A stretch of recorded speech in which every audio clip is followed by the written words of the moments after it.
It doesn't take a whole lot for me to be interested in a new game. It's just gotta catch my eye somehow. And man, the literal second I saw Hi-Fi Rush, it not only caught my eye, but owned it. A complete out-of-nowhere shadow drop shown off at the 2023 Xbox Bathesda Developer Direct. Nobody had heard of it or even knew it existed until it was already released. It was funny too, I didn't watch it live, but all my friends who did instantly called me and said, "Holy crap, Tom, this is a you game." And I'm thinking, what, you think you guys know me? And once I saw the trailer, I was like, damn, I guess you do. I bought it, and after playing the first level, I didn't think Game of the Year 2023 would come out in January, but here it is, I guess?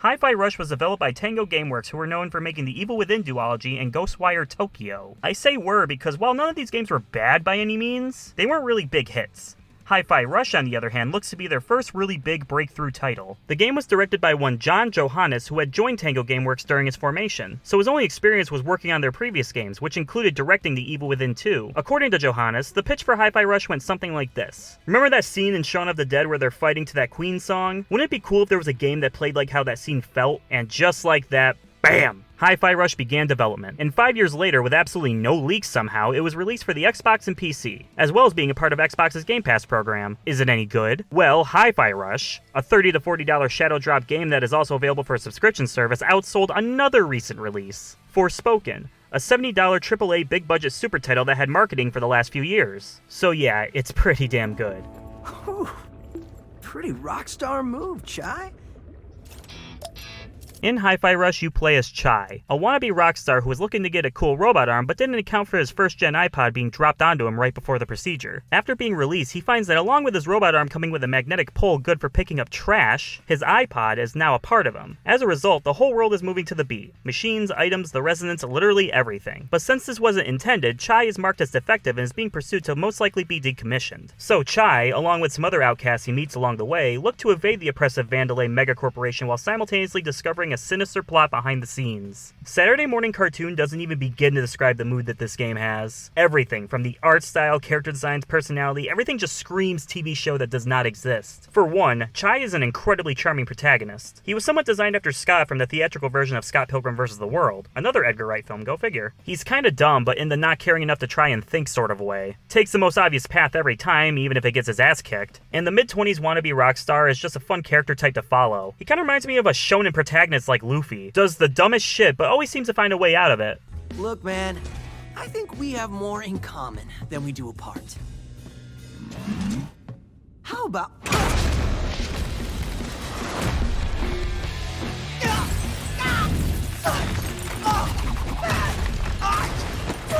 The supporting cast is pretty great too. Peppermint is a sassy tech whiz who is always butting heads with Chai. Macaron, who is a big softy even though he can level a fucking train. Cinnamon, just a really fun character in general. And of course we can't forget 808, this game's mascot and victim of the internet's insatiable desire to defile anything and all that is innocent. Plus the lexicon of villains are all wonderfully cartoonish and a joy whenever they're on the screen. Especially...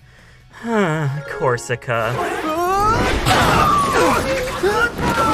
The game is just chock full of charm, all sorts of references and gags to find. I kinda love how all the robot characters are just as sentient as any human, and they just sort of roll with it. What makes this charm work is how this world fits with these characters. It's got a futuristic world akin to something like Futurama, while having an art style reminiscent of a Dreamcast-era game. Everything pops so hard in this game, wild effects during battle and bright as hell colors. And this is doubled in these cutscenes, dude.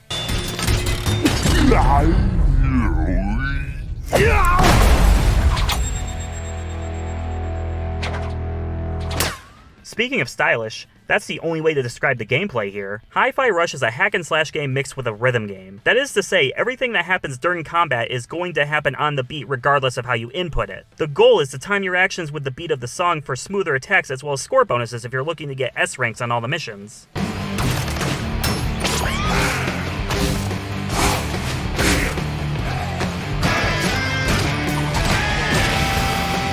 I know don't know much about sound design, but according to people smarter than I am, all the songs in Hi-Fi Rush operate on a 4/4 tempo. So that means it's all about counting to 4. You know, 1, 2, 3, 4, 1, 2, 3, 4. And that doesn't just go for your attacks. Everything from dodging to blocking attacks operate on this as well. Hell, even outside of your own actions, the enemies also attack in time with the beat. The freaking world is bopping to the beat. This whole game is obsessed with making sure everything you are seeing and hearing is all about going along to the song that's playing. 808?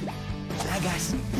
This helps too, because for the rhythmically challenged like myself, seeing the world keep in time with the beat helps my own timing. And if that's not enough, there's also a toggleable visual aid if you want to see the precise moment of the beat. And on a surface level, this makes combat not too difficult. If you're always able to know where and when the enemy is going to attack, it's pretty easy to act accordingly, especially if you get good with staying on the beat. But the difficulty of Hi-Fi Rush is through having overwhelming numbers of enemies, all with unique attack types and various shield types that need to be broken in different ways. That's where your partners come in. In sort of like a tag team fighter like Marvel vs. Capcom kind of way, you can call in an ally into battle to aid in combat, breaking the shields, doing damage while you're close in, stunning the enemy in some sort of way. And this goes along with a huge variety of abilities and special moves that you obtain via the in-game shop. You can buy new combos that have different attack patterns or different special moves that have unique effects to them.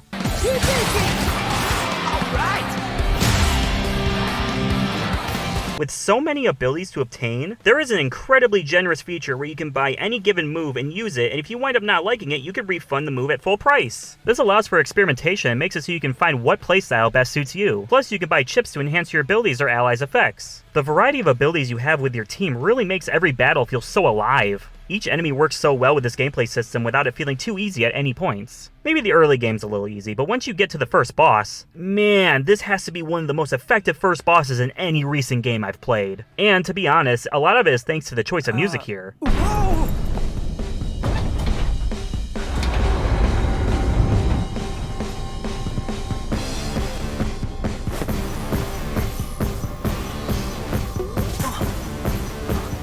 The whole soundtrack of Hi-Fi Rush is fucking amazing, as it should be. And while rock is its main focus, they do explore a few varieties of rock as well as a couple of other genres. Every song made for Hi-Fi Rush is perfectly fitting, but when it comes to the boss battles, they opt to license tracks out from the likes of the Black Keys, the Prodigy, and 9 Inch fucking Nails, just to name a few. To be completely objective, I can't say that every license track hits to the point where it has to be those songs, but I'll argue that the first and final boss themes being 9 Inch Nails songs are the ones where it fits absolutely perfectly, especially that first boss. Like I said, that boss is so effective, and the song 1 Million by 9 Inch Nails is the perfect theme for it. And I didn't really listen to 9 Inch Nails before playing this game, so that should go to show how well implemented they are. Try and dodge this!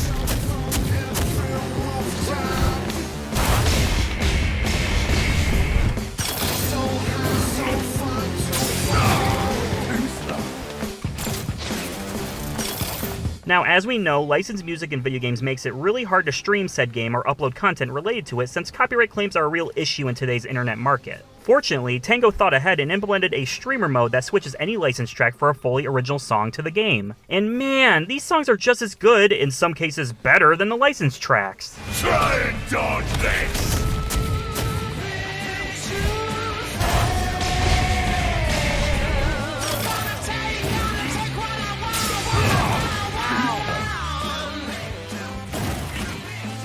The fact that they went as far as to not just have licensed songs as boss tracks, but to have original replacement songs just in case is astounding to me, and it just goes to show what kind of team was behind Hi-Fi Rush. These are people who clearly love games, and Hi-Fi Rush feels like a game for people who love music and love games. I played all the way through Hi-Fi Rush in just a few days and loved every second of it. And the post-game content, while not a whole lot compared to the main game, was also a good time, even if the end of that part specifically did disappoint me. But if my biggest gripe is the ending of the post-game bonus content, I think I can live with that. Oh no, Hi-Fi Rush went from absolutely perfect to just totally perfect. What a downgrade. Maybe locking the character customization to the post-game was also kind of lame. But whatever. Regardless of the most minor of minor personal preferences, Hi-Fi Rush is one of the best games I've played in recent years, instantly in my top favorite games list. And I anticipate it being one of my top 10 games of 2023. And as it stands now, shit, who knew Game of the Year 2023 would come out in January? If you have an Xbox or PC, you need to pick up Hi-Fi Rush. It's cheap and a great time. And if you have Xbox Game Pass, you have no excuse to not at least try it out. Unless you have garbage taste. You got a killer track. But every song's gotta end.